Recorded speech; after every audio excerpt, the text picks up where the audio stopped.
Hello hi नमस्कार, मैं Pankaj sir आप सभी का बहुत बहुत स्वागत करता हूं आपके अपने YouTube channel magnet brains competition पर, जहां पर हम आपको प्रोवाइड करते हैं 100% फ्री एजुकेशन, वो भी क्वालिटी कंटेंट के साथ में।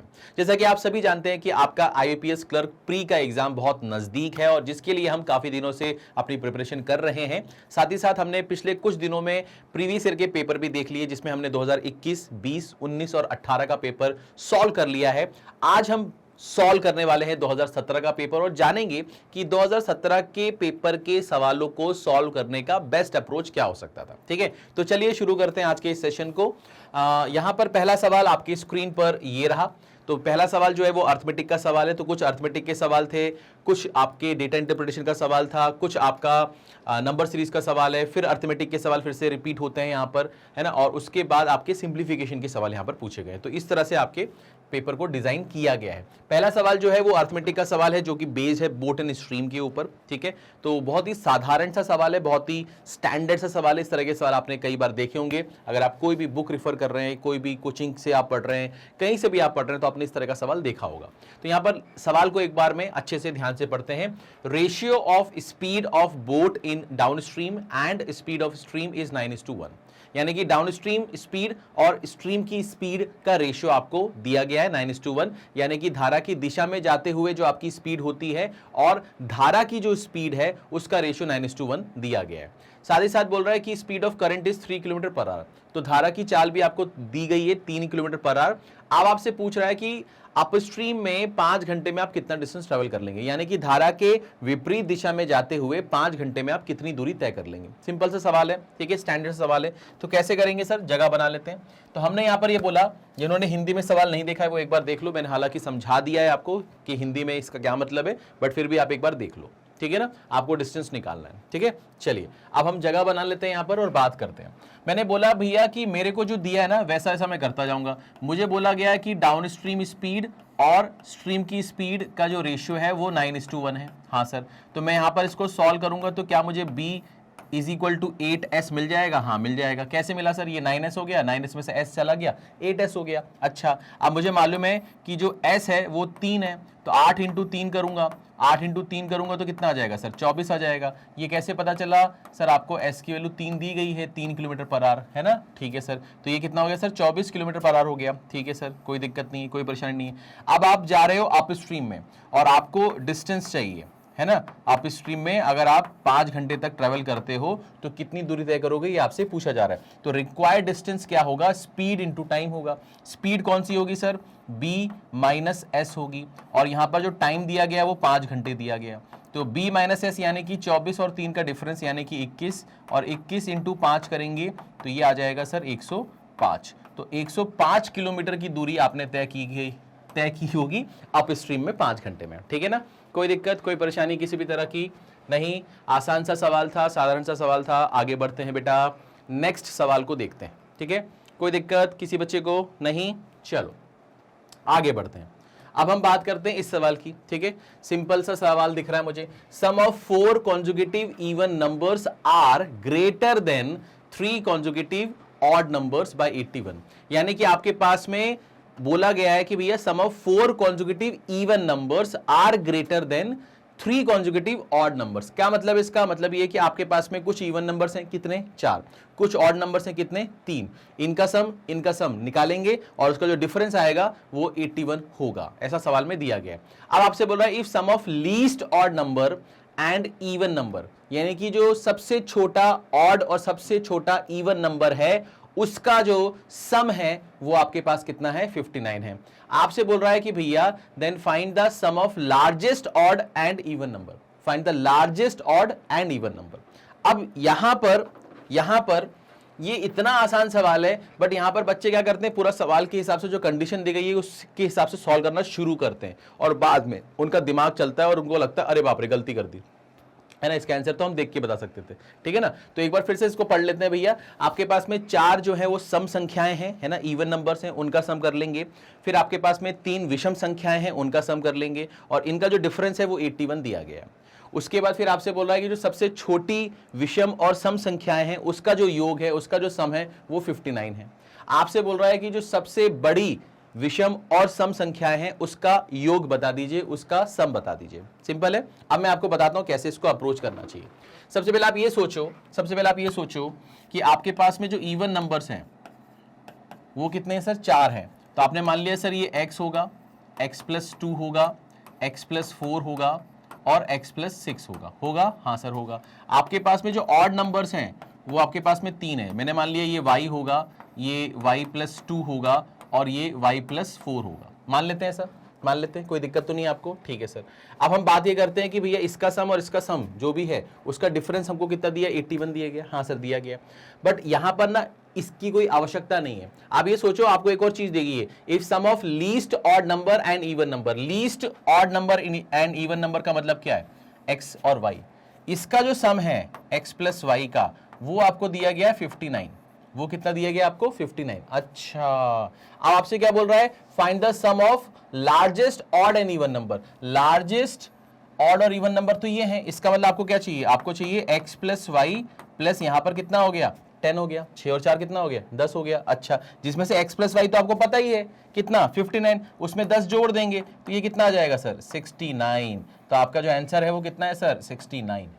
ठीक है, कितना है सर? 69। बात समझ में आ रही है? कोई दिक्कत, कोई परेशानी नहीं? तो ये बहुत ही आसान सवाल था। बट अगर आप यहां पर इसको पहले जोड़ोगे, फिर इसको जोड़ोगे, फिर इसका डिफरेंस निकालोगे, फिर वो इसको 81 के बराबर करोगे, वहां से एक इक्वेशन मिलेगी, फिर एक इक्वेशन मिलेगी, फिर आप एक्स और वाई की एक्चुअल वैल्यू निकालोगे। क्या जरूरत है? नहीं चाहिए अपने को एक्स और वाई की एक्चुअल वैल्यू।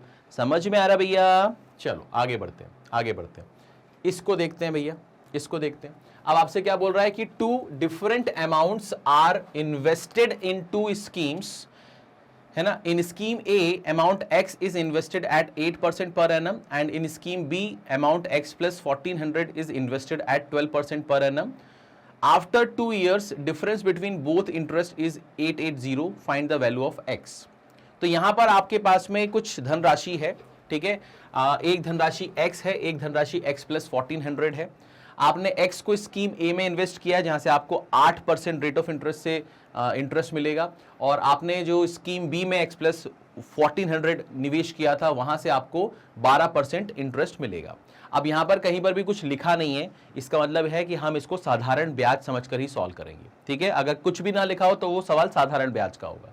और आपसे बोला जा रहा है कि 2 साल बाद दोनों से जो इंटरेस्ट मिल रहा है उसका जो डिफरेंस है वो 880 रुपए दिया गया है। आपसे पूछा जा रहा है कि ये जो x है ना इसकी वैल्यू क्या होगी, ठीक है। तो यहां पर अप्रोच क्या होगी, ध्यान से देखो, यहां पर अप्रोच क्या होगी, ध्यान से देखो।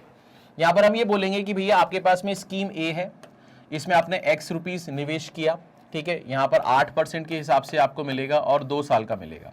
तो 2 साल का 8% के हिसाब से कितना सिंपल इंटरेस्ट बनेगा? 16% बनेगा। किसका 16%? जो भी आपने जमा किया। तो यहां पर आपको मिलेगा 16% ऑफ x। फिर स्कीम बी है, इसमें आपने x प्लस 1400 निवेश किया, यहां पर आपको मिलेगा सर 12%। 12% कब तक सर? 2 साल तक। तो 2 साल का 12% के हिसाब से कितना हो गया सर? 24%। 24% किसका? इसका 24%, यानी कि 24% ऑफ x और प्लस 24% ऑफ 1400, यानी कि 24 इंटू 14, ठीक है। ये चीज हो जाएगी? हाँ सर हो जाएगी, बिल्कुल कोई दिक्कत नहीं है। अब मैं बोल रहा हूं कि इसके साथ जो डिफरेंस है वो 880 है, यानी कि 24% of x minus 16% of x करेंगे तो ये आएगा 8% ऑफ x प्लस 24 इंटू 14। तो 24 इंटू 14 करेंगे तो ये 16 हो गया, ये आपका 8 हो गया, ये 4 12 हो गया, ये 13 हो जाएगा, ठीक है। और ये 2 और ये 1 कितना होगा? 3। तो ये 336 हो जाएगा। ये कितना हो जाएगा? 336। तो यहां पर अपन 336 लिख देते हैं, प्लस 336 इज इक्वल टू ये कितना भैया? 880 है। कोई दिक्कत, कोई परेशानी नहीं? अच्छा, अब यहां पर आ जाते हैं। अब यहां पर लिख देते हैं भैया 8% of x is equal to, अब 880 में से 336 जाएगा तो ये हो गया सर आपका 500। पहली बात तो 80 में से 36 जाएगा तो 80 में से 40 गया तो 40 और 4 दे दो तो ये हो जाएगा सर आपका 44। तो x की वैल्यू आपको निकालनी है तो ये हो जाएगा सर 544/8 इंटू 100। तो यहाँ पर हम देख रहे हैं कि 8 6 जा 48 हो जाएगा, 8 8 जा 64 हो जाएगा, डबल 0 कर देंगे तो आपके पास में x की जो वैल्यू है वो 6800 आ जाएगी। 6800 यानी कि सी ऑप्शन आपका सही जवाब है ना, सी ऑप्शन आपका सही जवाब। तो सवाल को फिर से एक बार है ना। देख लेते हैं भैया, आपके पास में दो स्कीम में आपने पैसा लगाया था, एक में x प्लस 1400, एक में 8%, एक में 12%, दोनों में 2 साल बाद जो इंटरेस्ट मिलेगा उसका जो डिफरेंस है वो 880 दिया गया था।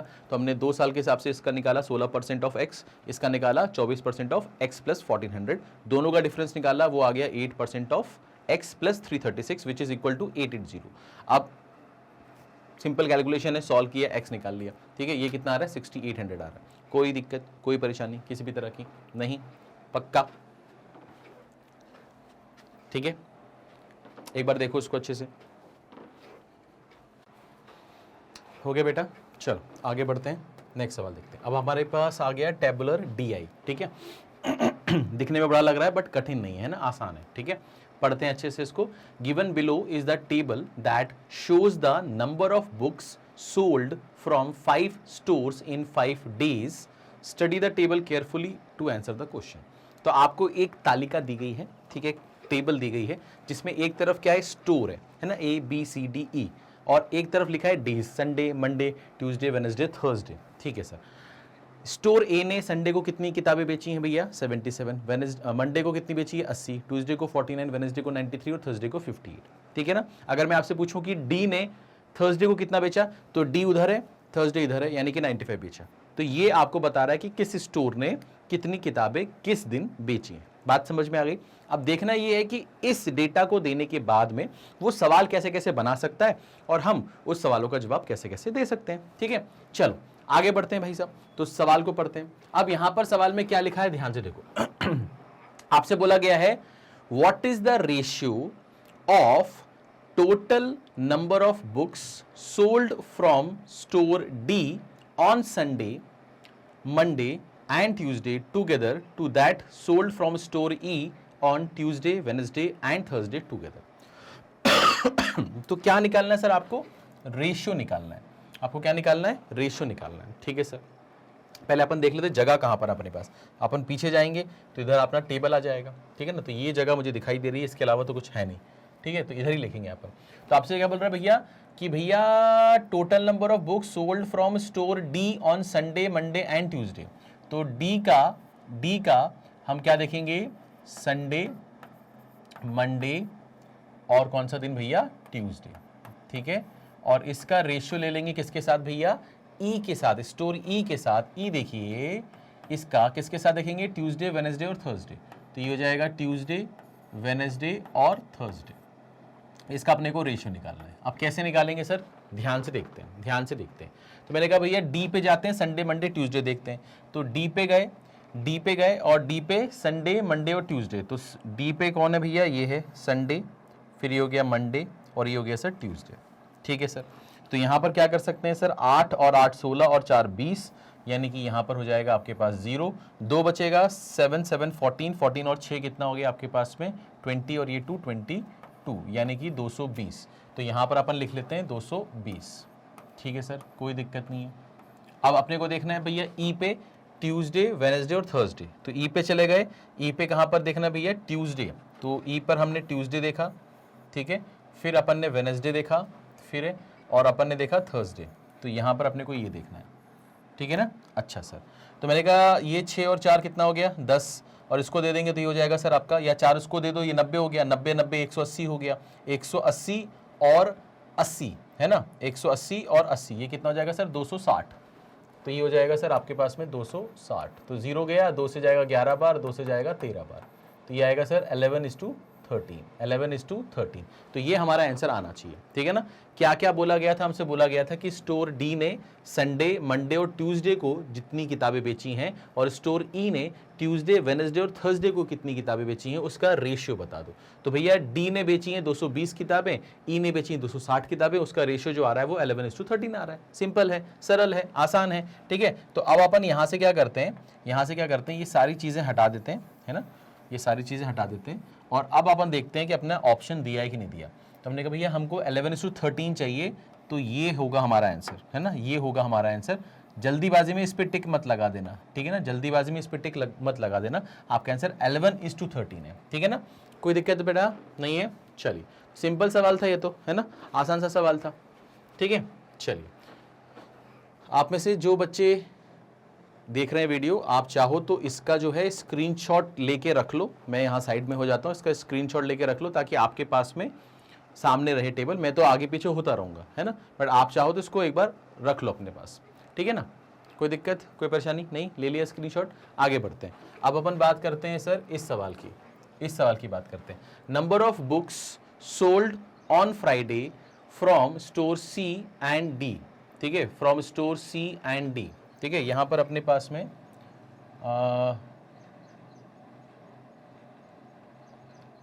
Number of books sold on Friday from store C and D increased by 15% and 20% respectively as compared to that sold on previous day. What number of books the store C and D sold on Friday? तो यहाँ पर हो क्या रहा है, देखो आपने अगर टेबल को ध्यान से देखा हो तो आपके पास में टेबल में जो नंबर ऑफ डेज थे वो थर्सडे तक ही था, Sunday Monday Tuesday Wednesday Thursday. यहाँ पर बात हो रही है फ्राइडे की, बट उस फ्राइडे की तुलना हो रही है प्रीवियस डे यानी कि थर्सडे से। और कैसे तुलना हो रही है, वो ये कह रहे हैं कि भैया number of books sold on Friday from store C and D, store C और डी द्वारा जो फ्राइडे को नंबर ऑफ बुक्स बेची गई हैं वो प्रीवियस डे से 15% और 20% है ना, क्रमशः ज्यादा बेची गई हैं। यानी कि अपने को थर्सडे को देखना पड़ेगा कि कितनी किताबें बेची हैं, है ना, सी और डी ने, उससे 15% बढ़ा देंगे और फिर उसको 20% बढ़ा देंगे डी के लिए, ठीक है ना, इस तरह से अपने को देखना पड़ेगा। और उसके बाद क्या बोल रहा है कि what number of books are sold C and D on Friday, यानी कि आपको फ्राइडे के दिन उन दोनों ने, सी और डी ने, टोटल मिलाकर कितनी किताबें बेची इन टर्म्स ऑफ नंबर आपको बताना है, ठीक है, टोटल बताना है। कैसे करेंगे सर, ध्यान से देखते हैं। तो मैंने कहा कि सर मैं यहाँ पर पहले तो देख लूंगा थर्सडे को, मैं यहाँ पर देख लूंगा किसको, थर्सडे को, और फिर यहाँ पर देख लूंगा मैं फ्राइडे को, सॉरी हाँ यहाँ पर देख लूंगा मैं फ्राइडे को, फ्राइडे यहाँ लिख दें, अच्छा। अब यहां पर हम बात कर रहे हैं कि यहां पर जो है वो स्टोर सी है, कलर चेंज कर लेते हैं, यहां पर अपना स्टोर सी है और यहां पर स्टोर डी है। तो स्टोर सी ने 15% इंक्रीज करके बेचा है। तो हम देख लेते हैं यहां पर कि यहां पर हमारे पास में टेबल में सी ने थर्सडे को कितनी किताबें बेची थी, सी ने, मतलब लास्ट में चले जाएंगे 40, है ना, सी ने कितनी बेची 40, वो 40 दिख रहा है, तो थर्सडे को उसने 40 बेची, तो इसका 15% ज़्यादा वो फ्राइडे को बेच रहा है। हाँ सर, तो इसका 15% कितना होगा सर, इसका 10% होगा सर 4, है ना, 10% कितना होगा 4, 5% होगा 2, 4 और 2 कितना हो गया 6, यानी कि यहाँ पर कितना हो जाएगा सर 46। बात समझ में आ गई, है ना, ठीक है सर। उसके बाद थर्सडे को डी ने कितनी किताबें बेची, तो डी ये रहा, है ना, थर्सडे को डी ने कितनी किताबें बेची, 95, तो यहाँ पर कितना हो जाएगा सर 95, और यहाँ पर कितना हो रहा है सर 20% बोला है ना, मेरे ख्याल से 20% बोला, तो 95 का 10% कितना होता है सर 9.5, और 9.5 का डबल कर देंगे तो हमें क्या मिल जाएगा, 95 का 20% मिल जाएगा, तो 9.5 का डबल कितना हो जाएगा 19 हो जाएगा। तो यहाँ पर अगर हम 20 जोड़ते तो ये 105 हो जाता, यानी कि 19 जोड़ने पे ये 104 हो जाएगा, ठीक है। आपको इसी का सम बताना है, आपको इसी का क्या बताना है, सम बताना है। तो ये तो कितना आ रहा है सर 150 आ रहा है। तो फ्राइडे को सी और डी स्टोर ने कितनी नंबर ऑफ किताबें बेची थी, यही आपसे पूछा गया था, तो आपका जो आंसर आ रहा है वो कितना आ रहा है सर 150 आ रहा है, ठीक है। हमने कुछ नहीं किया है, हम सी पे गए हैं और डी पर गए हैं और दोनों का देख लिया कि थर्सडे को उन्होंने कितनी कितनी किताबें बेची हैं, जो कि 40 और 95 है। अकॉर्डिंग टू क्वेश्चन सी ने 15% ज़्यादा बेची हैं और डी ने 20% ज़्यादा बेची हैं फ्राइडे को, है ना, प्रीवियस डे के कंपैरिजन में। तो हमने 40 का 15% इंक्रीज कर दिया, 95 का 20% इंक्रीज कर दिया, और अब फ्राइडे को सी और डी ने मिलाकर कितनी किताबें बेची हैं 150, वही हमें बताना था, ठीक है बेटा। चलो तो अब देख लेते हैं ऑप्शन में ऐसा कुछ दिया है क्या, बिल्कुल दिया होगा सर, ये रहा हमारा आंसर, ठीक है। तो आंसर कितना है सर 150। कोई दिक्कत है, कोई परेशानी है किसी भी तरह की नहीं, आगे बढ़ते हैं फटाक से। अब हम बात करते हैं सर इस सवाल की। अब इस सवाल में आपसे क्या बोल रहा है, इस सवाल में आपसे बोल रहा है कि total number of books sold from store B on Tuesday and Wednesday together are what percentage more और less than total books sold from store C and D together on Monday. तो यहां पर करना क्या भैया, आपको बी पे जाना है और बी पे जाके आपको ट्यूसडे और वेडनेसडे देखना है, ट्यूसडे और वेडनेसडे देखना है, ठीक है ना। और आप रेशियो के फॉर्म में निकाल लो, रेशियो के फॉर्म में निकाल लो पहले डेटा, फिर अपन आगे की बात आगे करते हैं। फिर सी और डी पे जाना है, सी और डी पर जाना है, और यहां पर क्या देखना है सर, यहां पर आपको सिर्फ मंडे देखना है। तो अभी आप इसका डेटा निकाल के रख लो, है ना, रेशियो के फॉर्म में आपको ये बताना है कि ये जो चीज है वो इसके कंपैरिजन में कितने प्रतिशत कम या ज्यादा है, ठीक है ना। यानी कि यहाँ पर जो डिफरेंस आएगा, यहाँ पर जो डिफरेंस आएगा उसकी तुलना यहाँ इसके साथ करनी है, क्योंकि सवाल को ध्यान से पढ़ो। आपसे बोला total number of books sold from store B on Tuesday and Wednesday together are what percentage more और लेस देन इसके साथ लगा, यानी कि नीचे कौन होगा, ये होगा। ठीक है ना। चलिए आगे बढ़ते हैं, आगे बढ़ते हैं। तो हमने यहाँ पर टेबल निकाल ली भैया। अब टेबल में क्या दिया भैया, टेबल में हमें दिया हुआ है कि हमें बी का देखना है ट्यूसडे और वेडनेसडे। तो बी पर गए, हम बी पर गए, यहाँ पर अपन ने कलर चेंज किया, बी पर गए ट्यूसडे और वेडनेसडे, है ना, ट्यूसडे और वेडनेसडे। तो हम यहाँ पर चले गए भैया, ये हो गया आपके पास में 55 और ये हो गया सर आपके पास में 85। तो 5 उसको दे देते हैं, या 5 इसको दे दो, तो 60 और 80 कितना हो जाएगा आपका, 140 हो जाएगा। यानी कि ये जो वैल्यू है ये आपके पास में 140 है। ठीक है, इसका रेशियो ले रहे हैं अपन सी प्लस डी मंडे के दिन। तो सी और डी इधर है और मंडे के दिन यहाँ पर इसका सम यहाँ पर कर लेते हैं। तो यहाँ पर ये आपका 110 दिखाई दे रहा है मुझे, तो ये 110 हो गया। अब आपको करना क्या है, आपको करना ये कि 140 जो है वो 110 से कितने प्रतिशत ज़्यादा है ये आपको बताना है। ठीक है ना। तो 140 जो है वो 110 से पहली बात तो 30 ज़्यादा है ना, 30 ज़्यादा है। तो यहाँ पर जो परसेंटेज चेंज होगा वो क्या होगा, यहाँ जो परसेंटेज चेंज होगा वो क्या होगा। तो मैं इसको आगे बढ़ा दूँ, मैं इसको आगे बढ़ा दूँ, है ना, इसको यहाँ से मिटा देता हूँ, ये वाला पार्ट यहाँ से मिटा देता हूँ। तो अब अपन आगे बढ़ते हैं, मेन सवाल जो था उस पर आ जाते हैं। ठीक है, अब यहाँ पर आ जाते हैं। अब 140 का 110 के साथ में अपने को कंपैरिजन करना है। कैसे करेंगे सर, ध्यान से देखो। मैंने कहा भैया 140 और 110 का डिफरेंस कितना आ रहा है सर, 30 आ रहा है ना, 30 आ रहा है। और इसकी तुलना किससे होगी, 110 इंटू कितना होगा 100। अब यहाँ से एक 0 कम कर दिया, ये आ गया सर आपके पास में 300 अपॉन कितना 11। तो आपको मालूम है कि 11 इंटू 2 करूँगा तो कितना होगा सर 22 होगा, 80 बचेगा। 11 इंटू 7 करूँगा 77, फिर 3 बच जाएगा, तो ये आ जाएगा सर 27 3/11, 27 3/11। तो 27 3/11 यानी कि बी ऑप्शन जो होगा वो हमारा सही जवाब होगा। ठीक है, कोई दिक्कत, कोई परेशानी। सिंपल परसेंटेज चेंज का सवाल था, डेटा हमें दिया गया था टेबल में, और डेटा को कलेक्ट करने में हमें कोई परेशानी होनी नहीं चाहिए, है ना। बहुत ही आसान तरीके से हम उसको कलेक्ट कर सकते हैं। ठीक है ना, कोई दिक्कत है नहीं। चलिए आगे बढ़ते हैं भाई साहब, आगे बढ़ते हैं।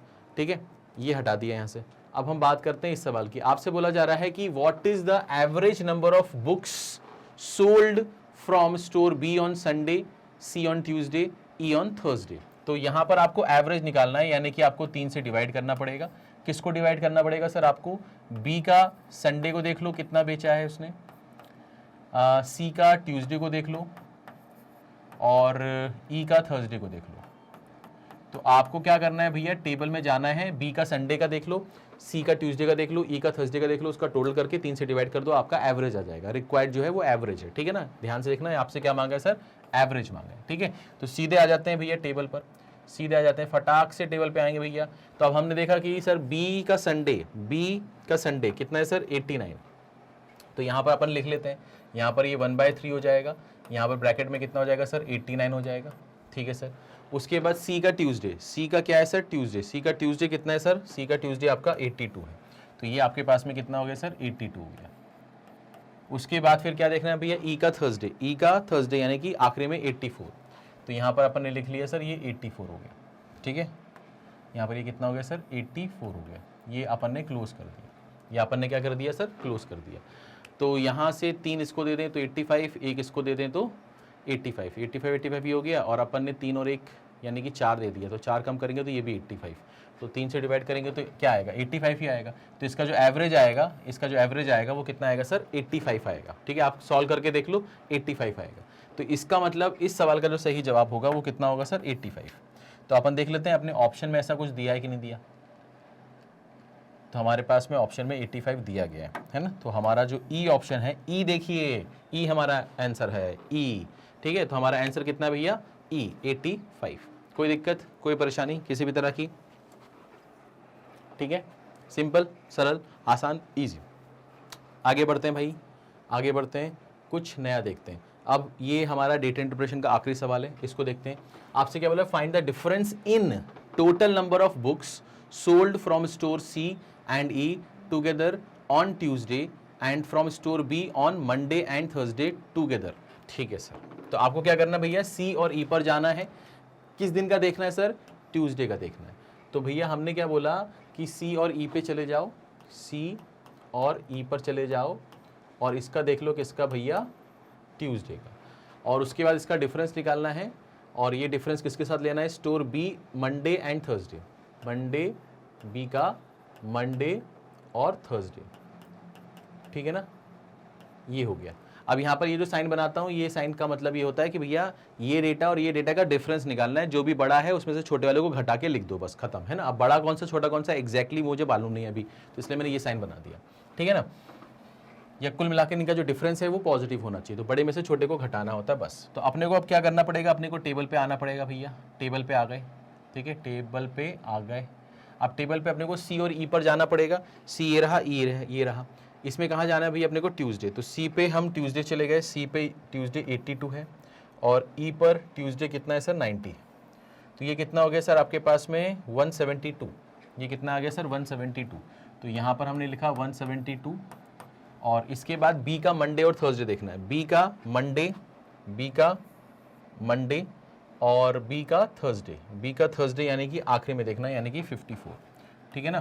तो ये आपका क्या हो गया सर, ये आपका 100 और 11 111 हो गया, तो ये हो गया आपके पास में 111। तो इसका डिफरेंस जो आ रहा है वो मेरे ख्याल से 61 आ रहा है ना, इसका जो डिफरेंस आ रहा है वो कितना आ रहा है सर, 61 आ रहा है, ठीक है। तो सिंपल है, तो इसका ऑप्शन देख लेते हैं भैया, इसको यहाँ से मिटा देते हैं, नहीं तो ये अजीब दिखता है, ठीक है, इसको यहाँ से हटाते हैं। तो यहाँ से अपने को क्या करना है भैया, अपने को देखना है कि आंसर हमारा 61 आना चाहिए, तो फटाक से पहुँचते हैं, और हमने देखा 61 हमारा पहला ही ऑप्शन दिया है, बहुत ही शानदार भैया, बहुत ही शानदार, यही हमारा सही जवाब है, ठीक है, यही हमारा सही जवाब है, ठीक है भाई। आगे बढ़े, कोई नहीं परेशानी ना ही, चलिए, तो ये हमारा डेटा इंटरप्रिटेशन भी खत्म हो गया भाई। अब देखते हैं आगे क्या है। अब हमारे पास में आगे है सर नंबर सीरीज़ के सवाल, तो नंबर सीरीज़ के 5 सवाल होंगे, फटाफट देखते हैं इसको।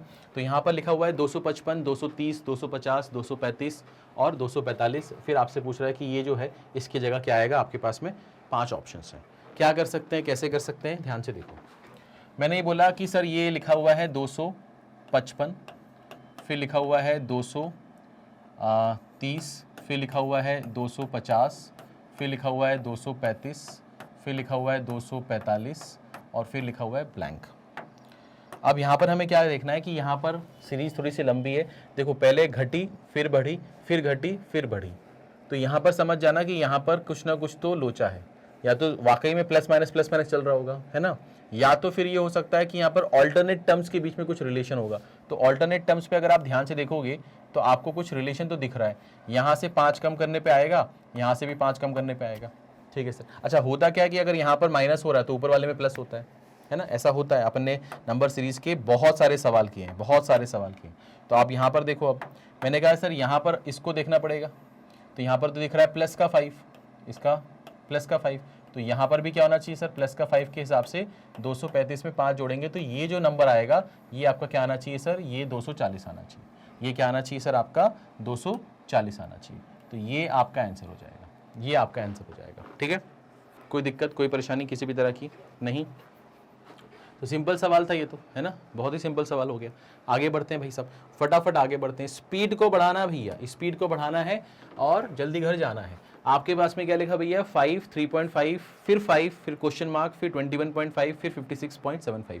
अब यहाँ पर एक चीज़ समझो कि यहाँ पर 5 से फिर 3.5 हुआ, और 3.5 के बाद फिर 5 हुआ, फिर बढ़ता ही चला गया। तो मैंने आपको नंबर सीरीज में इस टाइप के पैटर्न पे बेस्ड बहुत सारे सवाल कराए, और मैंने आपको बताया था कि जब भी नंबर घटे और फिर बढ़ जाए, नंबर घटे और फिर बढ़ जाए, इसका मतलब वहां पर 0.5 का खेल हो रहा होगा। तो 0.5 यहां पर कहीं ना कहीं यहां पर अपना रोल प्ले कर रहा होगा। क्या करेंगे, कैसे करेंगे, ध्यान से देखो।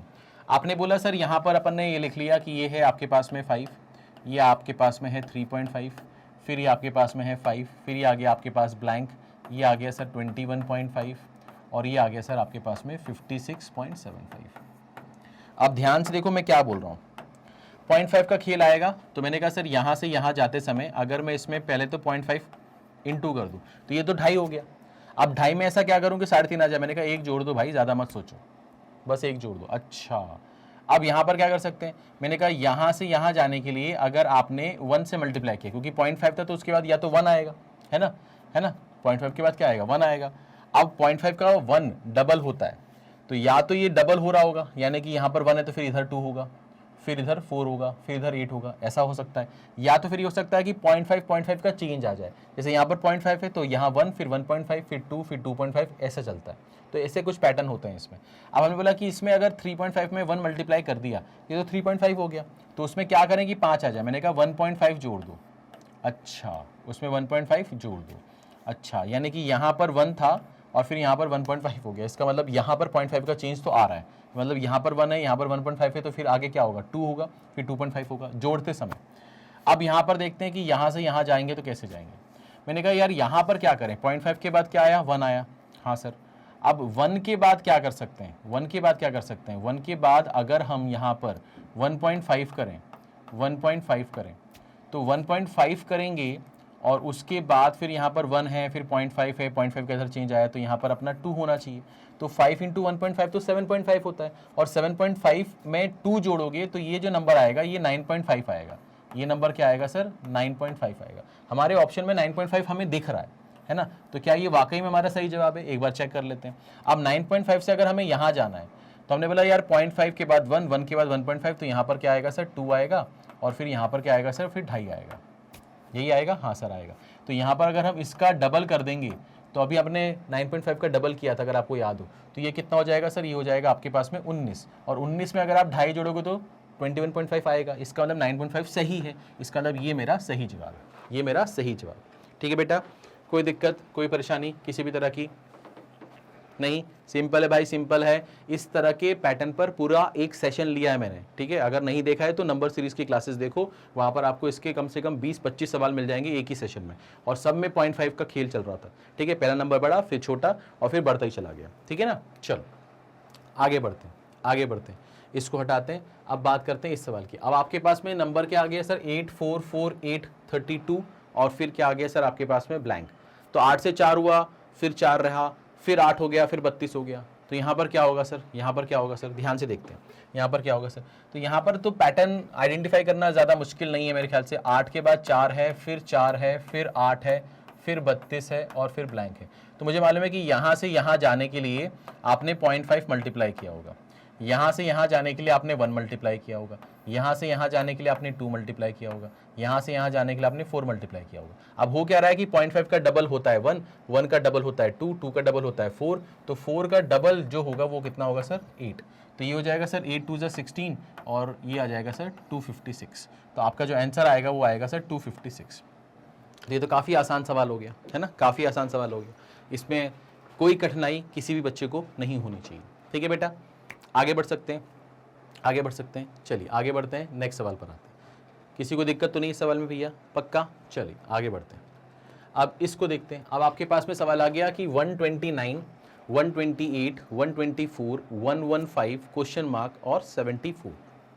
आपको बताना है कि ये जो क्वेश्चन मार्क है इसकी जगह क्या आएगा। तो मैंने यहाँ पर देखा कि नंबर आसपास ही हैं, तो डिफरेंस निकालना सही रहेगा। तो मैंने लिखा 129, फिर आ गया आपके पास में 128, 128, फिर आ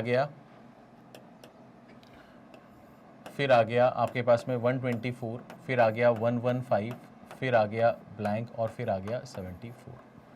अब ध्यान से देखते हैं क्या कर सकते हैं यहाँ पर। मैंने कहा यहाँ जो डिफरेंस है वो तो 1 का चल रहा है, यहाँ जो डिफरेंस है वो कितना चल रहा है सर, 1 का चल रहा है। हाँ सर, -1 करेंगे। यहाँ पर जो चल रहा है सर वो कितना चल रहा है सर, वो चल रहा है आपके पास में 4 का, वो चल रहा है आपके पास में कितना, 4 का, ठीक है सर। यहाँ पर जो चल रहा है सर वो कितना चल रहा है सर, वो चल रहा है सर आपका 9 का, ठीक है सर। तो अब यहाँ पर क्या होगा और यहाँ पर क्या होगा। अब अगर आप इसको ध्यान से देखोगे तो 149 को अगर आप ध्यान से देखोगे तो आप इसको क्या लिख सकते हो, आप इसको लिख सकते हो, -1 और फिर 1 का स्क्वायर, यानी कि 1 का स्क्वायर होने के बाद उसका नेगेटिव कर रहे हैं, -1 का स्क्वायर नहीं कर रहे हैं। देखो -1 का स्क्वायर और -1 स्क्वायर, ये दो अलग अलग चीज़ें हैं, ठीक है ना, ठीक है, समझ में आ गया होगा। आगे बढ़ते हैं, और ये जो चीज़ है ये क्या लिख सकते हैं सर अपन, ये लिख सकते हैं अपन 2 का स्क्वायर। ये जो चीज़ है ये क्या लिख सकते हैं सर अपन, ये लिख सकते हैं अपन 3 का स्क्वायर। तो ये समझ में आ रहा है कि 1 का स्क्वायर, 2 का स्क्वायर, 3 का स्क्वायर, तो यहाँ पर 4 का स्क्वायर होगा, यहाँ पर 5 का स्क्वायर होगा, और ये सब क्या होंगे सर, नेगेटिव होंगे। तो 115 में से आपको 16 घटाना है। तो 115 में से जब 16 घटाओगे तो यहाँ पर क्या आएगा सर, 99 आएगा, सीधी सी बात है। तो 99 पहला ही ऑप्शन दिख रहा है, तो यही मेरा जवाब हो जाएगा, यही मेरा क्या हो जाएगा सर, जवाब हो जाएगा। ठीक है भाई, कोई दिक्कत कोई परेशानी किसी भी तरह की नहीं, सिंपल है भाई, सरल है, इजी, माँ कसम, है ना। चलिए आगे बढ़ते हैं, स्पीड बढ़ाते हैं भाई साहब, स्पीड बढ़ाते हैं। अब यहाँ पर हमारे पास में ये सवाल आ गया, है ना, आपके पास में ये सवाल आ गया 0.5, 1.5, 5, 18 और 7.76। 0.5 के बाद आया आपके पास में 1.5, उसके बाद आया आपके पास में 5, फिर आपके पास में आया 18, फिर आपके पास में आया 76, फिर आया क्वेश्चन मार्क। ठीक है, तो 18 का जो 4 गुना होता है वो 72 होता है, उसमें 3 जोड़ेंगे, 4 जोड़ेंगे तो 76 आएगा, है ना। 5 का 3 गुना होता है 15, फिर उसमें अपन 3 जोड़ेंगे तो आएगा 18। ठीक है, समझ में आ गया पैटर्न, समझ में आ गया पैटर्न। तो यहाँ पर क्या हो रहा है सर, यहाँ पर हो रहा है 0.5, यहाँ पर हो रहा है 0.5, फिर यहाँ पर हो रहा है 1.5, फिर यहाँ पर हो रहा है 5, फिर यहाँ पर हो रहा है आपके पास में 18, फिर यहाँ पर हो रहा है आपके पास में 76 और फिर यहाँ पर हो रहा है ब्लैंक। अब यहाँ पर पैटर्न देखो, यहाँ पर क्या हो रहा है। मैंने कहा यहाँ से यहाँ अगर मुझे जाना है तो इंटू 4 किया और प्लस 4 किया, यानी कि जो मल्टीप्लाई करो वही ऐड करो, ऐसा हो रहा है यहाँ पर। तो यहाँ पर देख लेते हैं, यहाँ पर अगर हम इंटू 3 करें तो प्लस 3 करने पे 18 आएगा, हाँ सर आएगा, सही बैठ गया यहाँ। यानी कि यहाँ पर फिर क्या होगा सर, यहाँ पर फिर 2 होगा और फिर 2 होगा, यानी कि 1.5 का डबल 3, 3 और 2 5, सही बैठ गया। तो यहाँ पर क्या होगा सर, यहाँ पर क्या होगा, मैंने कहा 4, 3, 2, तो यहाँ 1 होगा, तो इंटू 1 प्लस 1, तो मैंने कहा 0.5 इंटू 1 करेंगे 0.5 आएगा, प्लस 1 करेंगे 1.5 आएगा, सही बैठ गया सर। तो यहाँ पर 1, 2, 3, 4, तो इसका मतलब यहाँ पर क्या होगा, यहाँ पर 5 होगा और फिर यहाँ पर 5 ऐड कर देंगे।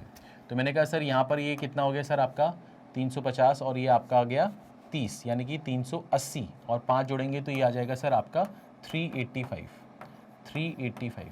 तो आपका जो आंसर होगा सर वो क्या होगा सर, बी ऑप्शन। आपका जो आंसर होगा वो क्या होगा सर, बी ऑप्शन। कोई दिक्कत है, कोई परेशानी है किसी भी तरह की नहीं, पक्का समझ में आ रहा है, समझ में आ रहा है।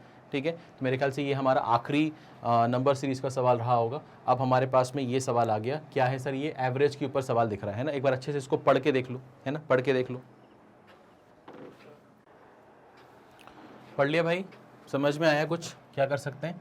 चलिए अब अपन बात करते हैं सवाल के बारे में। सवाल में लिखा हुआ है कि average age of A and B, है ना, जो हिंदी माध्यम वाले हैं वो भी देख लो यहाँ पर। Average age of A and B 2 year ago was 26। अब इसका मतलब ये है भैया कि 2 व्यक्ति हैं ए और बी, ठीक है, 2 व्यक्ति हैं ए और बी। 2 साल पहले एगो बोला ना, 2 साल पहले इन दोनों की एवरेज एज कितनी थी, 26। तो 2 साल पहले इनका टोटल कितना होगा सर, 52। तो 2 साल पहले अगर इनका टोटल 52 होगा तो अभी इसकी एज भी 2 से बड़ी होगी, है ना, इसकी एज भी 2 से बड़ी होगी। 2 और 2 कितना हो गया सर, 4 हो गया, तो 4 यहाँ पर बढ़ा दो तो ये हो जाएगा सर 56। तो यहाँ पर अभी प्रेजेंट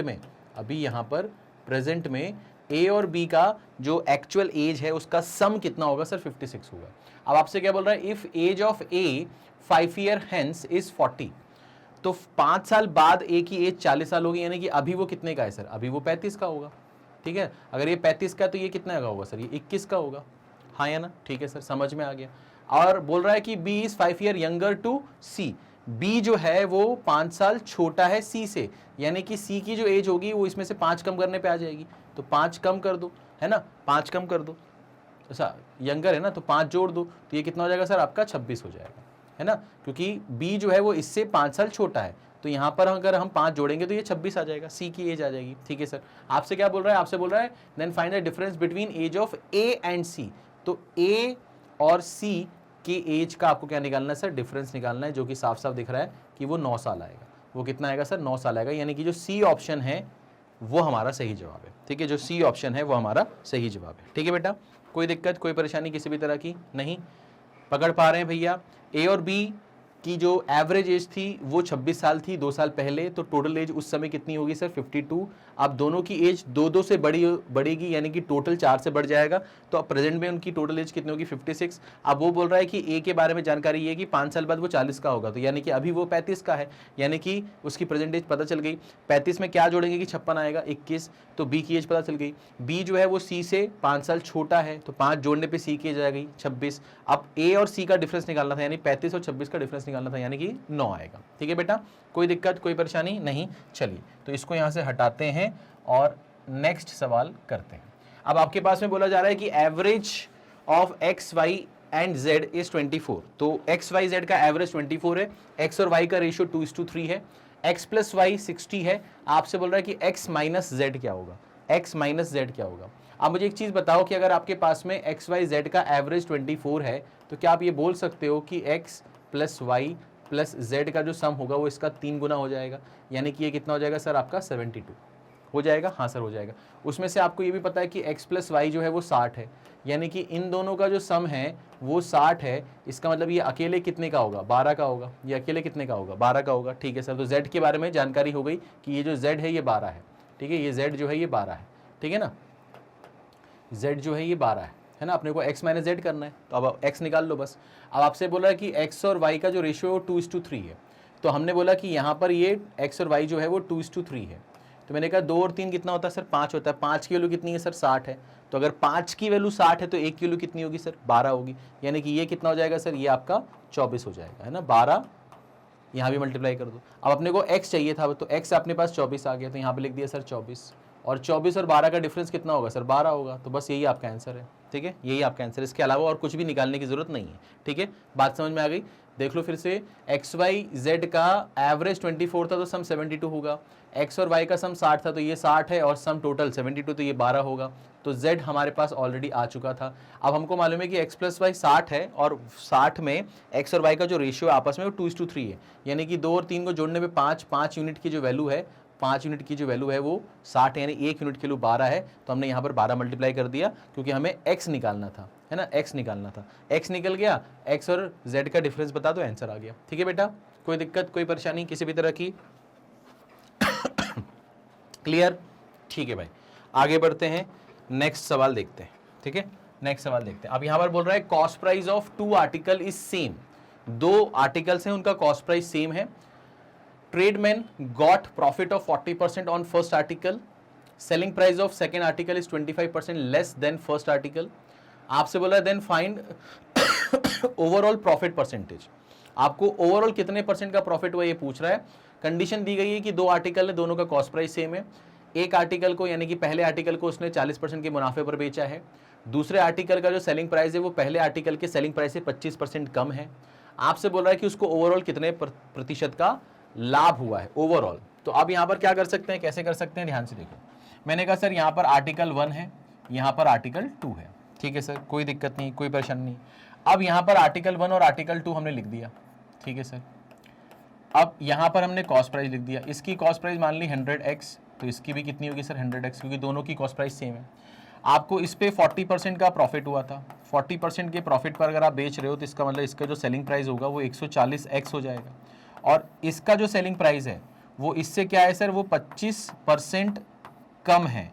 25% कम है, यानी कि 1/4 आपको इसका निकाल कर कम करना पड़ेगा। इसका जो 1/4 होगा वो कितना होगा सर, 35 होगा। 35 होगा, 35 कम करेंगे, यहाँ पर कितना आएगा सर 105 आएगा, तो ये 105x हो गया। आपसे ये भी पूछ सकता था कि आपने सेकंड आर्टिकल को कितने परसेंट के प्रॉफिट पर बेचा है, तो आपका आंसर क्या होता है 5, है ना। आपका आंसर क्या होता है 5, क्योंकि 5/100 × 100 करते हैं। बट आपसे ये नहीं पूछा, आपसे पूछा ओवरऑल उसको कितना प्रॉफिट हुआ है। तो भैया टोटल कॉस्ट निकालना पड़ेगा, वो आ रहा है आपका 200x, और टोटल सेलिंग प्राइस निकालना पड़ेगा, वो आ रहा है आपका 245।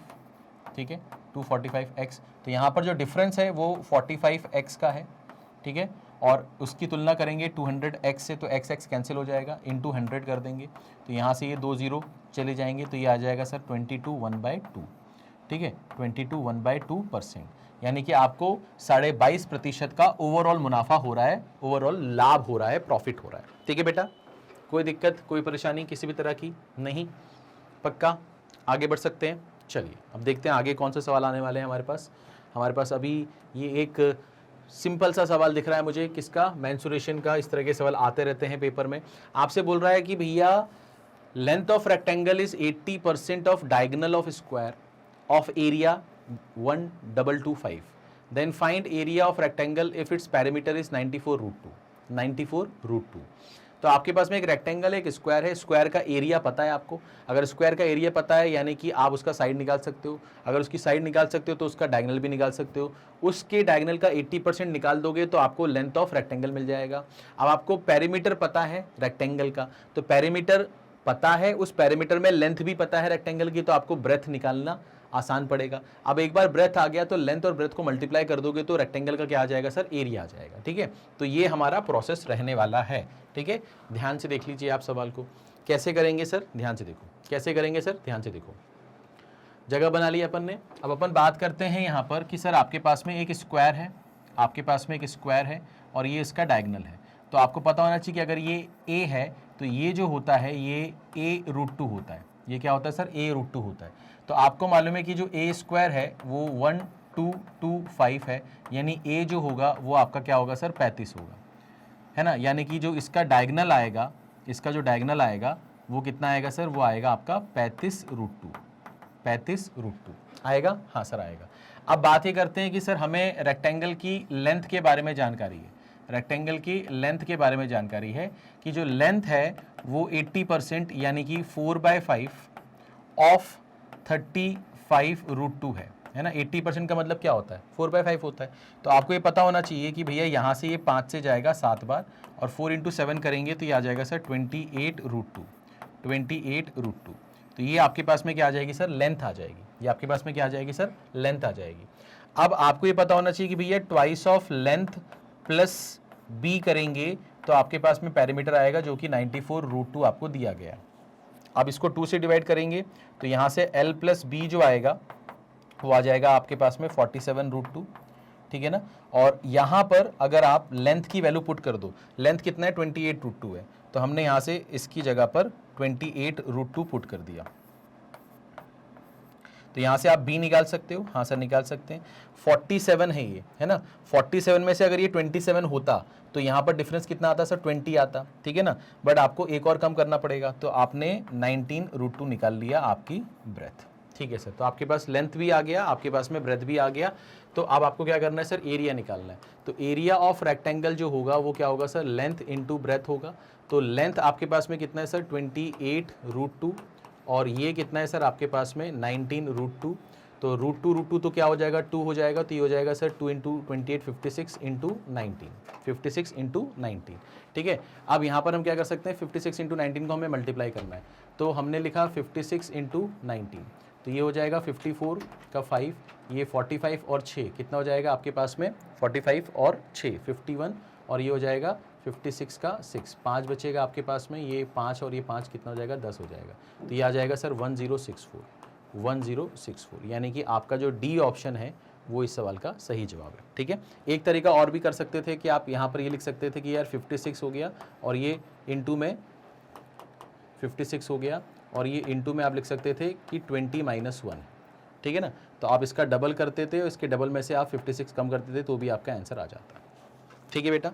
कोई दिक्कत, कोई परेशानी किसी भी तरह की नहीं, पक्का क्लियर से, कोई दिक्कत से, हाँ कोई दिक्कत से क्या, नहीं। चलिए, तो मेरे ख्याल से सिंपल सवाल है। आपने अगर 2021, 20, 19, 18 का पेपर देखा होगा तो आपने एक चीज़ नोटिस की होगी कि इस तरह के सवाल हर पेपर में आपको आते रहते हैं, ठीक है। तो आपको समझ में आ गया होगा कि मैं क्या कहना चाहता हूँ कि भैया मेंसुरेशन 2D के जो सवाल हैं या एरिया और वॉल्यूम के जो सवाल हैं वो कर लेना, क्योंकि वहाँ से सवाल हर बार देखने को मिल रहे हैं और सिंपल सवाल होते हैं। आपको बस बेसिक जो फॉर्मूलेज हैं वो पता होना चाहिए, जो कि आपको ऑलरेडी पता होते हैं, बट आपके अंदर एक डर बैठा हुआ कि हम भूल गए हैं, हमें तो आता ही नहीं है, मगर आपको आता है सब कुछ। तो थोड़ा सा एक बार उसको रिकॉल कर लो, रिवाइज कर लो, एक जगह लिख कर रख लो, प्रैक्टिस कर लो, तो कोई दिक्कत नहीं होगी पेपर में, ठीक है ना। चलिए आगे बढ़ते हैं और इस सवाल की बात करते हैं।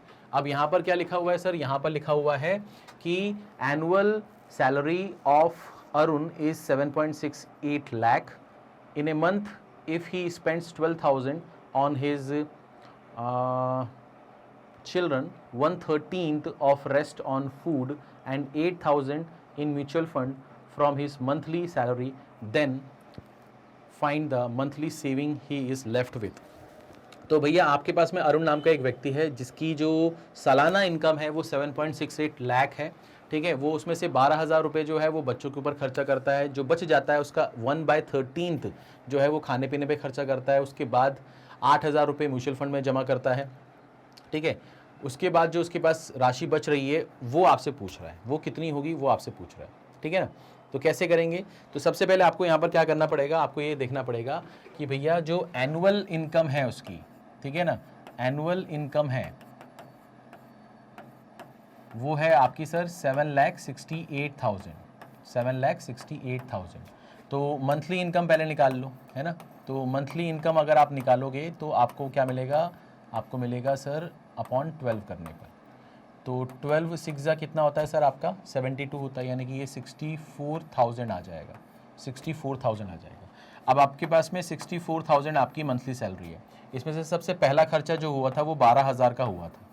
वो कितना हुआ था सर 12,000 का होता। तो ये आपके पास कितना बचेगा सर 52,000। ये कहाँ पर खर्चा हुआ था सर, ये आपके चिल्ड्रन के ऊपर खर्चा हुआ था, है ना, चिल्ड्रन के ऊपर खर्चा हुआ था। ठीक है सर। अब ये जो आया इसका आपने 1/13, इसका आपने 1/13 यानी कि इसका कितना हो जाएगा सर आपका 4,000 हो जाएगा। या तो आप इसको इस तरह से लिख लो, इसको आप इस तरह से लिख लो कि यहाँ पर कलर चेंज कर लेते हैं। यहाँ पर आपके पास में कितना आ रहा है सर 52,000 आ रहा है। अब इसका 1/13 जो है यानी कि इसका 1/13 होगा 4,000। तो इसका 1/13 आपका 4,000 हो गया। ये 4,000 आपने खाने पीने पे खर्चा कर दिया। तो अब इसके बाद आपके पास क्या बचेगा सर 48,000 बचेगा। इस 48,000 में से 8,000 जो है वो आपने म्यूचुअल फंड में निवेश कर दिया। तो अब आपके पास जो बचेगा वो 40,000 बचेगा। तो यही आपके पास में रेस्ट अमाउंट है, बचा हुआ राशि है, और यही आपसे वो पूछ रहा था। तो आपका जो आंसर होगा वो कितना होगा सर 40,000 होगा। ठीक है, कितना होगा भैया 40,000। कोई दिक्कत? तो इस सवाल में इससे ज़्यादा समय देने की आवश्यकता नहीं है, आगे बढ़ना चाहिए हमें और जीवन में कुछ नया देखना चाहिए। अब हमारे पास में यहाँ पर आ गए हैं सिंप्लीफिकेशन के सवाल। ठीक है, यहाँ पर आ गए हमारे पास में सिंप्लीफिकेशन के सवाल। तो 40% of 20/4 into something is equal to 48। तो आपसे पूछ रहा है कि ये जो समथिंग है क्वेश्चन मार्क है ये क्या होगा। तो आपको ये देखना भी है 40% का मतलब होता है आपका 2/5। 40% का मतलब होता है आपके पास में 2/5 ऑफ यानी कि मल्टीप्लिकेशन करेंगे, ये हो जाएगा सर 20 बाय आपके पास में कितना हो जाएगा 4 इंटू समथिंग को मैंने p मान लिया इज इक्वल टू ये हो गया सर आपके पास में 48। ठीक है सर, कोई दिक्कत नहीं है, कोई परेशानी नहीं है। अब यहाँ पर हम देख रहे हैं कि यार यहाँ पर 5 4 20 खत्म हो गया, 2 से ये जाएगा 24 बार, है ना, 2 से ये जाएगा 24 बार, यानी कि p की जो वैल्यू है वो कितनी है सर 24 है। p की जो वैल्यू है वो कितनी है सर 24 है। तो ये आपका आंसर हो गया। ठीक है, ये आपका आंसर हो गया। इसमें कहीं भी किसी भी तरह की मुझे नहीं लगता कि आपको कठिनाई होनी चाहिए, है ना। अगर आप IPS क्लर्क निकालना चाहते हो तो इस लेवल की मैथमेटिक्स आपको आनी चाहिए, जो कि बहुत आसान है, बहुत सरल है, बहुत ईजी है। ठीक है, चलिए तो आगे बढ़ते हैं, समय बचाते हैं, फटाक से नेक्स्ट क्वेश्चन की बात करते हैं। 2.5 + 1, अरे बाबा 2.5 + 1 तो 4 होगा। 3.5 + 1.5 कितना होगा 5 होगा। तो 4 इंटू 5 तो 20 होगा, यानी कि जो क्वेश्चन मार्क है वो कितना है 20 है। तो इसमें क्या समय देना है ना, ये तो फटाफट करते हैं अपन, आगे बढ़ते हैं भाई साहब, इसमें ज़्यादा समय देने की ज़रूरत नहीं है। आगे बढ़ते हैं, इस सवाल को देखते हैं। यहाँ लिखा है 40 into 64 divided by 80 is equal to something का स्क्वायर प्लस 7। तो हमने यहाँ पर लिखा सर 40 इंटू 64 अपॉन 80, डिवाइड का साइन था, -7 कर देते हैं, यहाँ से आ जाएगा सर p²। जो क्वेश्चन मार्क है उसको मैंने p मान लिया। तो मैंने बोला सर यहाँ पर कि 40 से ये जाएगा सर कितनी बार 2 बार, और 2 से ये जाएगा सर आपके पास में कितना सर 32 बार। 32 में से 7 जाएगा तो ये आएगा सर 25, और 25 जो है वो p² है, यानी कि जो p है वो आपके पास में कितना होगा सर 5 होगा। तो आपका जो आंसर होगा वो कितना होगा सर 5 होगा। ठीक है, सिंपल, सरल, आसान, ईजी। इससे आसान जीवन में कुछ नहीं हो सकता, इससे आसान जीवन में कुछ नहीं हो सकता। ठीक है, आगे बढ़ते हैं, फटाफट आगे बढ़ते हैं, इस सवाल को देखते हैं। अब यहाँ पर आपसे क्या बोल रहा है 25% of 16 into something into 15 minus something का क्यूब इज इक्वल टू 256। तो मैंने यहाँ पर ये बोला कि भैया इसका जो मतलब होता है वो 1/4 होता है, ऑफ मतलब इंटू 16 हो गया, इंटू यहाँ पर लिखा 15 माइनस p, इसका अपन ने क्यूब कर लिया, और ये जो है ये आपके पास में कितना है सर 256 है। अब यहाँ पर आपको ये समझना पड़ेगा कि भैया 16 से ये जाएगा 16 बार, और ये 16 ये 4 मल्टीप्लाई होगा, तो ये हो जाएगा सर 15 माइनस p का क्यूब इज इक्वल टू 64। 64 जो होता है वो 4 का क्यूब होता है, यानी कि 15 माइनस p जो है वो 4 के बराबर हो गया। तो 15 माइनस p अगर 4 के बराबर है तो साफ साफ दिख रहा है कि p जो होगा वो 15 माइनस 4 यानी कि 11 होगा। तो आपका जो आंसर होगा वो क्या होगा सर 11 होगा। ठीक है, डी ऑप्शन। ठीक है, कोई दिक्कत इसमें, कोई परेशानी इसमें नहीं, पक्का क्लियर से, क्लियर से भाई साहब। ओके ओके, आगे बढ़ते हैं, आगे बढ़ते हैं। अब हम बात करते हैं इस सवाल की। ठीक है, इस सवाल की बात करते हैं। तो यहाँ पर क्या लिखा है sir 90 is equal to 15% of 1000 plus 3% of 100 upon something, है ना। तो क्या कर सकते हैं भैया, 90 is equal to 15% of 1000 into 3% of 100 upon something. तो ये तो आसान सवाल लग रहा है। यहाँ पर क्या करेंगे भैया, मैंने कहा सर यहाँ पर लिखा 90, यहाँ पर लिखा 90 और परसेंट से इसके 2 0 चले गए, तो ये कितना हो जाएगा सर आपका 150, ठीक है ना। और ये हो जाएगा सर आपका कितना, ये हो जाएगा आपका इंटू है ना, परसेंट से इसके 2 0 जाएंगे तो यह जाएगा 3/p। ठीक है सर, कोई दिक्कत नहीं है sir. 90 is equal to 15% of 1000 into में 3% ऑफ ये लिखा हुआ है, ठीक है ना। अच्छा ठीक है, समझ में आ गई। तो p को इधर भेज देते हैं, p को इधर भेज देते हैं, तो ये हो जाएगा सर 150 इंटू 3 अपॉन 90।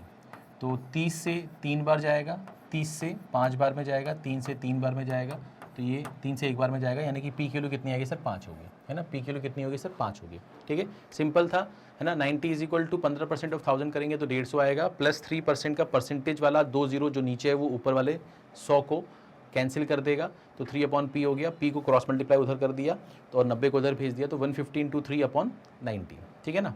ठीक है, चलो आगे बढ़ते हैं, आगे बढ़ते हैं। इसको देखते हैं भैया, समथिंग प्लस 7 का square is equal to 7 into 4 plus 43 into 5। तो ये समथिंग क्या है ना, ये समथिंग क्या है, कैसे करेंगे सर, ध्यान से देखिए। हमने ये बोला कि सर ये p है और ये आपका 28 हो रहा है, ये आपका कितना हो रहा है सर, ये आपका 215 हो रहा है ना, 215 हो रहा है, ठीक है ना। और उसमें से ये 49 कम कर देंगे, ये 49 कम कर देंगे, तो यहाँ से ये p आ गया। अच्छा, इसका जो डिफरेंस है वो कितना आ रहा है सर, 21 आ रहा है माइनस का, तो 215 माइनस 21, तो 15 चला गया, अब बचा कितना 6 और कम करेंगे तो 194 आ जाएगा।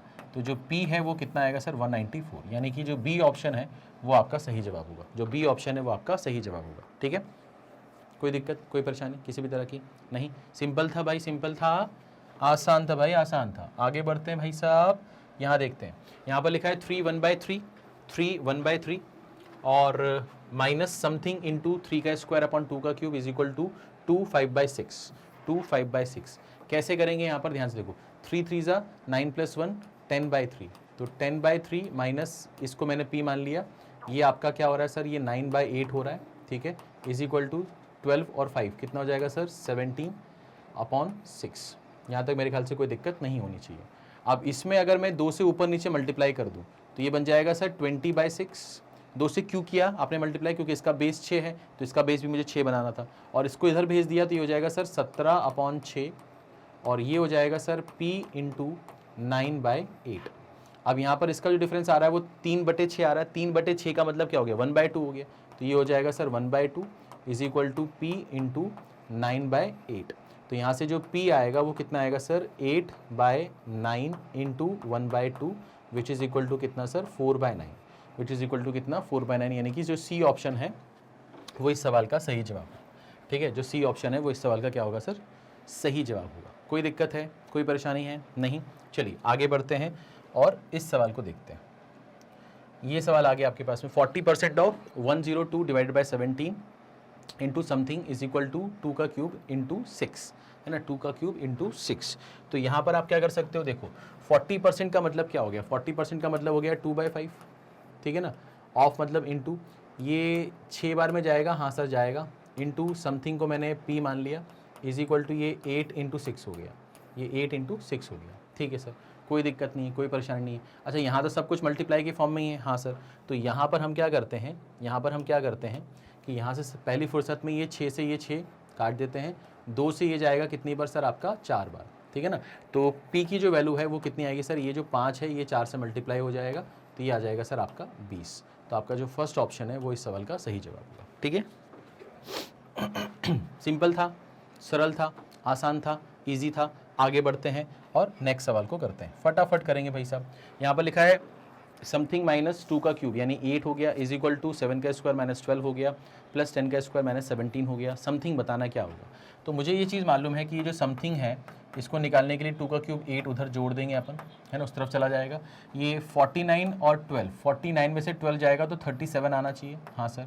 और यहाँ पर 100 में से अगर 17 जाएगा तो क्या 83 आएगा? हाँ सर आएगा। ठीक है सर। तो मैंने कहा यार ये आपका अगर 3 इसको दे दें तो ये 40 हो जाएगा। 80 और 40 कितना होता है? 120, और ये हो गया 128, यानी कि आपको P निकालना था 128। ये आपका आंसर हो गया। ठीक है, ये आपका आंसर हो गया। डी ऑप्शन आपका सही जवाब होगा। डी ऑप्शन आपका सही जवाब होगा। ठीक है भाई, कोई दिक्कत कोई परेशानी नहीं? चलिए आगे बढ़ते हैं, नेक्स्ट सवाल सॉल्व करते हैं। यहाँ पर सवाल में क्या बोल रहा है भैया? 400% of something is equal to 13 into 15 minus 891 divided by 9। ठीक है, क्या करेंगे, कैसे करेंगे, ध्यान से देखो।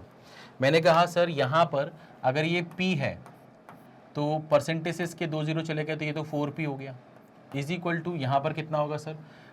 15 इंटू 10 करेंगे कितना आएगा सर? 150, और 15 इंटू 3 करेंगे कितना आएगा सर? 45, यानी कि ये कितना हो जाएगा? 195। यहाँ लिख दिया 195 माइनस 9 9 जा 81, 81 फिर से बच गया, 9 9 जा 81। ठीक है सर, तो ये चीज़ हो गई सर आपके पास में। ठीक है, ये चीज़ हो गई, इसको यहाँ से हटाते हैं। अब बात करते हैं सर कि अगर ये 95 को अलग रख दें तो 100 में से 99 गया, कितना बचेगा? 1, और ये 95 जोड़ दिया, कितना हो गया? 96। तो आपके पास में 4P 96 के बराबर है, यानी कि P जो है वो 24 के बराबर है। P जो है वो 24 के बराबर है। तो आपका जो B ऑप्शन होगा वो आपका सही जवाब होगा, है ना? B ऑप्शन जो होगा वो आपका सही जवाब होगा। कोई दिक्कत है भैया? कौन परेशानी? विनोद भैया आप बताइए, कोई दिक्कत तो नहीं आपको? समझ में आ रहा है? लेट के मत पढ़िए, बैठ के पढ़िए। ठीक है, चलिए आगे बढ़ते हैं, इसको देखते हैं आगे क्या सवाल है। आपके पास लिखा 8 का स्क्वायर इंटू 8 का स्क्वायर इज इक्वल टू 2 की पावर समथिंग इंटू 2 की पावर 6 इंटू 2 की पावर 4। अरे ये तो बहुत ही आसान हो गया। यहाँ पर पावर कितनी है? 4, यहाँ पर 6, यहाँ पर P, तो यहाँ पर क्या होगा? 2 की पावर P प्लस 10। हाँ, ये 2 की पावर क्या होता है? 3 होता है, 3 2 जा 6। ये भी 2 की पावर 3 होता है, 3 2 जा 6। तो यहाँ पर क्या हो जाएगा? 2 की पावर 12 इज इक्वल टू 2 की पावर P प्लस 10। तो साफ साफ दिख रहा है कि P की वैल्यू कितनी होगी? 2 होगी। P की वैल्यू कितनी होगी? 2 होगी। ठीक है ना? कोई दिक्कत कोई परेशानी किसी भी तरह की नहीं? जो बहुत ही नाजुक दिल के बच्चे हैं वो 8 स्क्वायर को देख लीजिए, 2 का पावर 3 हो गया और यहाँ पर 2 हो गया, प्रॉपर्टी से 3 इंटू 2 आपका मल्टीप्लाई होगा तो ये 2 की पावर 6 हो जाएगा। जो कमज़ोर दिल के बच्चे है ना, जिनको ये नहीं पता है कि a की पावर m इंटू a की पावर n जो होता है वो a की पावर m प्लस n होता है ना, तो उनको मैंने वहाँ पर जैसे मैंने किया ना कि 6 और 4 10 और प्लस p मान लिया, तो p प्लस 10 कैसे आया वो इस हिसाब से आया। ठीक है बेटा, चलो आगे बढ़ते हैं, नेक्स्ट सवाल की चर्चा करते हैं। अब आपके पास में आ गया 20% ऑफ 2 का स्क्वायर इंटू 3 का square minus 2 is equal to something. तो बताओ समथिंग क्या होगा? तो मैंने कहा यार देखो ये 20% है, 20% का मतलब होता है 1/5, ऑफ मतलब इंटू हो गया, ये आपका 4 है, ये आपका 9 है, ये आपका 2 कम करना है, ये आपको बताना है क्या होगा। ये 36/5 है, 36/5 का मतलब होता है 7.2, उस 7.2 में से 2 घटाना है और बताना है कि कितना होगा। तो मैंने कहा 5.2 होगा, यानी कि आपका जो आंसर होगा वो बी ऑप्शन होगा। आपका जो आंसर होगा क्या होगा सर? वो बी ऑप्शन होगा। कोई दिक्कत कोई परेशानी किसी भी तरह की नहीं? चलिए आगे देखते हैं क्या सवाल है भाई साहब, आगे देखते हैं। तो यहाँ पर हमारे पास में नेक्स्ट सवाल क्या आ गया भैया? फिर से एक सिंप्लीफिकेशन का सवाल आ गया। 20% of 1/5 of 2250 is equal to 50 plus something. ठीक है ना, 50 प्लस समथिंग। तो क्या कर सकते हैं, कैसे कर सकते हैं, ध्यान से देखो, है ना। तो मैंने कहा सर यहाँ पर हम ऐसा करते हैं, 20% का मतलब होता है 1/5 of 1/5 of 2250 minus 50 is equal to something. ये 50 को इधर ले आया मैं। अब ये जो चीज़ है ध्यान से देखोगे अगर आप, तो ये जो चीज़ है ये आपकी 25 हो रही है, और 25 से 225 जाएगा 9 बार, और 1 0 ये लग गया तो ये हो गया 90, 90 में से 50 जाएगा तो ये आएगा सर 40। तो जो P है वो आपके पास में कितना है सर? 40। तो आपका जो D ऑप्शन है वो आपका सही जवाब है। जो D ऑप्शन है वो आपका क्या है सर? सही जवाब। कोई दिक्कत कोई परेशानी नहीं? चलिए आगे बढ़ते हैं, इस सवाल को देखते हैं। ठीक है, अब ये सवाल आ गया sir 986 minus 432 plus 116 is equal to something plus 13 का स्क्वायर, है ना। तो समथिंग की वैल्यू बतानी है, तो कैसे करेंगे सर इसको, कैसे करेंगे सर इसको? तो मैंने कहा सर ऐसा करते हैं कि पहले तो अपन क्या करते हैं, इन दोनों को जोड़ लेते हैं, इन दोनों को जोड़ लेते हैं। तो 6 और 6 कितना हो गया सर? 12 हो गया, और 8 और 1 9, और ये 10 हो गया, 9 और 1 10, और ये 11 हो गया। तो 1102 माइनस 432 और माइनस 169, और ये हो गया आपके पास में समथिंग। ठीक है ना, कर सकते हैं ऐसा, क्योंकि हमें इसको इधर भेज देंगे, हमको इसकी वैल्यू चाहिए।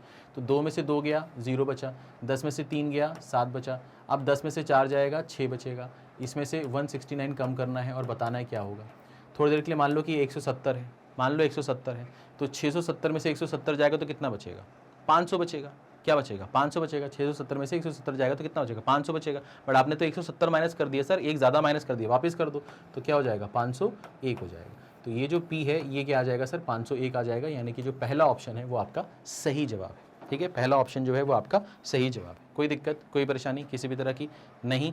फटाक से आगे बढ़ेंगे भाई साहब, समय बहुत कम है हमारे पास में। ठीक है, ये सवाल देखो, ये सवाल आप कैसे करोगे? अच्छा सवाल है, करके देखो इसको। सोचा भाई कुछ समझ में आ रहा है क्या करोगे? आओ मैं बताता हूँ आपको। देखो सबसे पहले तो आप ये सोचो कि इसका 1 0 अगर मैं इसको दे दूँ तो ये 142 बन जाएगा। हाँ सर बन जाएगा। और इसके परसेंटेज से इसके 2 0 में खा जाऊँगा तो ये 11 बन जाएगा। हाँ सर, तो ये हो गया सर 11 इंटू 142। तो यहाँ पर इसका जो रिजल्ट आएगा वो कितना आएगा सर? 2 यहाँ लिख दिया और 1 यहाँ लिख दिया, 4 और 2 6 हो गया, 1 और 4 5 हो गया, तो ये 1562 हो जाएगा। ठीक है, यानी कि ये जो पूरा आपके सामने यहाँ लिखा हुआ है इसकी वैल्यू कितनी है सर? 1562 प्लस अब आपको क्या करना है सर? 156 अपॉन 1000 कर दो इसको, इनटू समथिंग को आपने मान लिया P इज इक्वल टू ये हो गया सर आपके पास में 3590। ठीक है, ये चीज़ हो गई सर। ठीक है, यहाँ तक मेरे ख्याल से आपको कोई दिक्कत नहीं होगी। ठीक है ना, ये हो गया सर, हमारे पास काम खत्म हो गया। अब क्या करना है सर? आप कुछ नहीं करना सर, आप ऐसा करो, आप इसको इधर भेज दो। तो मैंने कहा 90 में से अगर ये 62 जाएगा तो कितना बचेगा सर? 90 में से ये अगर 62 जाएगा तो ये 28 बचेगा। हाँ सर, और 35 में से अगर ये 15 जाएगा तो कितना बचेगा सर? 20 बचेगा। ठीक है सर, तो ये जो चीज़ है ये किसके बराबर होगी सर? ये बराबर होगी आपकी 156 अपॉन 1000, है ना, 156 अपॉन 1000।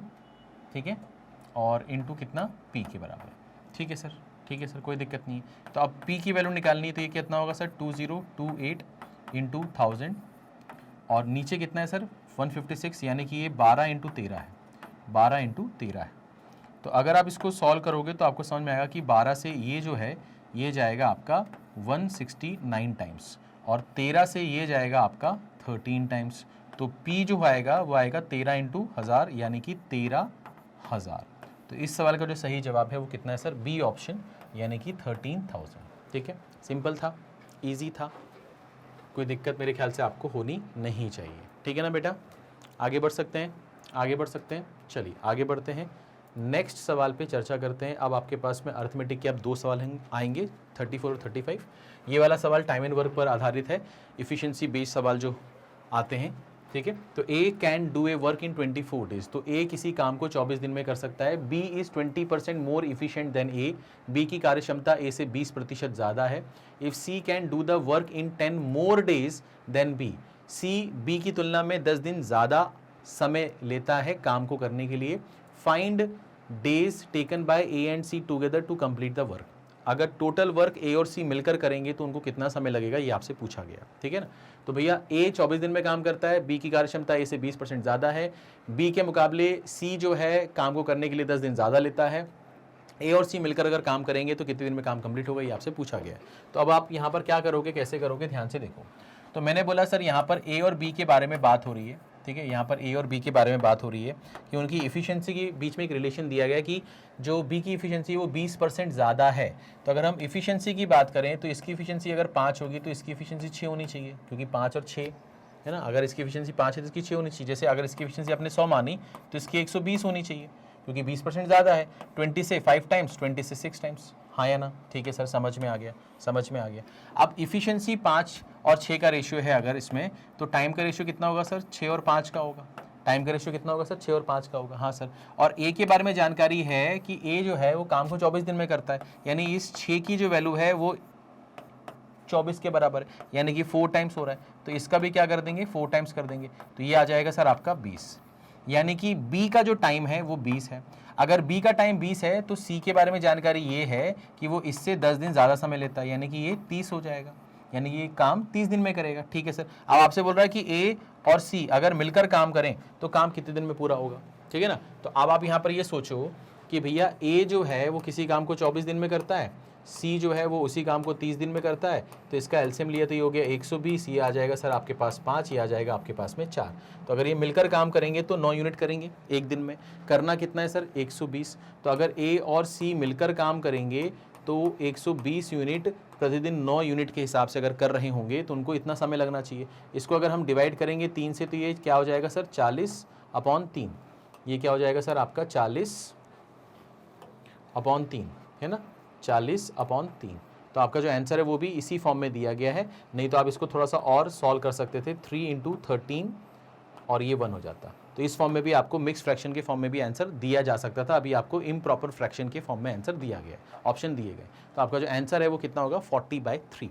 ठीक है, तो सिंपल टाइम एंड वर्क का सवाल है। ठीक है, इफिशिएंसी पर बेस सवाल जो है उसके लिए मैंने एक अलग से प्लेलिस्ट बनाई है, अगर आप देखोगे तो आपको सारे इस टाइप के जितने भी सवाल हो सकते हैं, पॉसिबल सवाल हो सकते हैं, वो सब आपको वहाँ पर मिल जाएंगे। ठीक है, तो उस वीडियो को अगर आप देखोगे तो आपको ऐसा कोई सवाल नहीं मिलेगा पेपर में जो आपसे ना बने, सब बन जाएंगे आपसे अगर आपने वो वीडियो देख लिया है। तो आज ही जाके उस वीडियो को देखो अगर आपको इस टाइप की प्रॉब्लम में दिक्कत आती है तो। ठीक है ना, कोई दिक्कत कोई परेशानी नहीं, पक्का। चलिए, तो अब आखिरी सवाल करेंगे आज के सेशन का, और ये सवाल आपके स्क्रीन पर ये रहा। The ratio of milk to water is 5:4। If 2 litre of water is added, ratio become 10:9। Then find new amount of water in the mixture. New amount of water in the mixture. तो आपके पास में एक mixture है जो कि दूध और पानी से बना हुआ है, उसमें दूध और पानी का जो रेशियो है वो 5:4 है। आपने उसमें 2 लीटर पानी मिला दिया है, ऐसा करने से जो रेशियो हो गया है वो 10:9 हो गया है। आपसे बोल रहा है कि अब जो नया मिक्सचर है उसमें वाटर का अमाउंट कितना है, वाटर का अमाउंट कितना है। तो आप बोलोगे सर ये मिल्क है और ये वाटर है, इसका जो रेशियो है वो 5:4 है, इसका जो रेशियो है वो 5:4 है।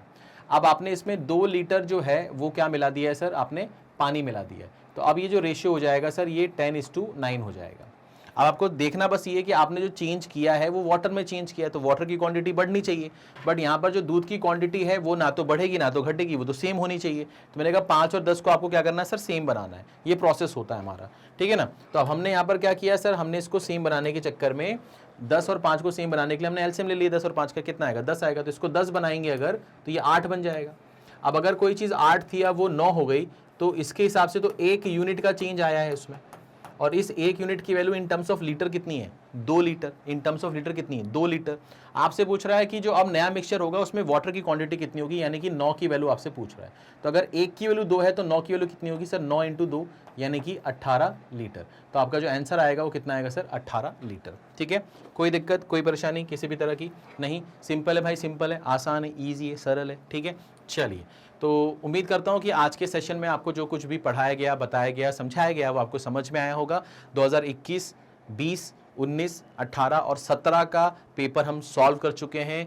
जो बेस्ट अप्रोच हो सकती थी वो हमने देखा है। तो आपके पास में जब भी जितना भी समय मिल रहा है उस समय का सदुपयोग करिए, यूज़ करिए, और ये सारे पेपर अगर आपने अभी तक नहीं देखे तो देख लीजिए, आपको कुछ ना कुछ वहाँ से पेपर के दिन मिलने ही वाला है ना। और थोड़ा सा आपको समझ में आ जाएगा कि माइंडसेट क्या होता है एग्जामिनर का, माइंडसेट किस माइंडसेट से वो पेपर बनाता है और किस लेवल ऑफ डिफिकल्टी को मैच करता है। ठीक है ना, समझ में आ रहा है। ठीक है, चलिए, अगर सेशन अच्छा लगा हो तो प्लीज़ इसे लाइक कीजिएगा, शेयर कीजिएगा, और चैनल को अगर अभी तक सब्सक्राइब नहीं किया है तो कर लीजिए। आगे मैं आपके लिए बहुत कुछ लाने वाला हूं।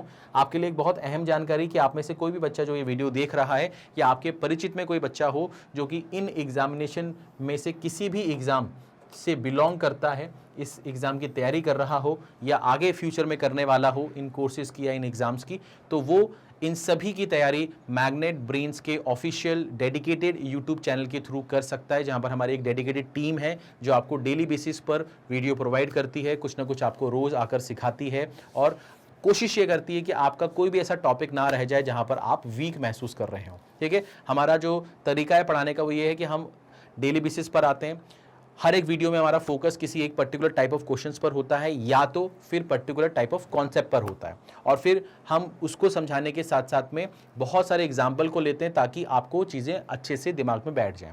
तो हर एक वीडियो बहुत सिस्टमेटिक ऑर्डर में आपको प्रोवाइड किया जाता है। अगर आप उस वीडियो को उस तरीके से देखोगे तो कहीं ना कहीं आपके अंदर जो ग्रोथ है वो आपको दिखाई देगी। ठीक है ना, तो ये इन्फॉर्मेशन आपको अपने सभी दोस्तों तक, भाई बहनों तक पहुंचानी है, बतानी है, और ये मैं उम्मीद करता हूं कि आप ऐसा ज़रूर करेंगे। और सेशन अगर अच्छा लगा हो तो प्लीज़ इसे लाइक करो, शेयर करो, और चैनल को अगर अभी तक सब्सक्राइब नहीं किया है तो सब्सक्राइब कर लो, आगे बहुत कुछ आने वाला है। ठीक है, थैंक यू सो मच, मिलते हैं नेक्स्ट सेशन में।